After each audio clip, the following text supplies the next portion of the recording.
Hello and welcome to this Kali Fundamentals Summary. Congratulations, you've made it through another module. So be proud of yourself, be happy that you've made it, and continue the awesome work.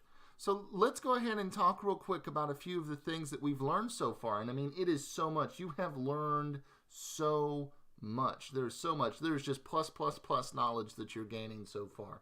And so at a high level, when we got started, we looked at how to use the terminal and some very basic navigation commands. How do we get through the file system? How do we know where we're at? How do we know what to do? You learned how to do those things.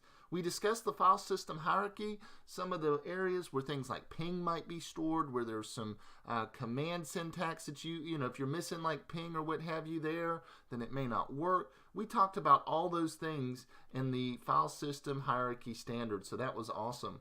We did a high-level overview of permissions, so remember we looked at 0 through 7 there. We discussed what those were. We talked about how as you go through, you've got the user group and everybody type category there. And we went in and discussed a useful number of commands, such as the man command. We talked about the cat command. We talked about ID. We did so much through this module, and I'm very happy that you've been here with me thus far. Don't forget to take the module quiz. Make sure that you do a quick check on learning for this whole module. And again, I want to thank you for being here with me today, and I look forward to seeing you in the next module.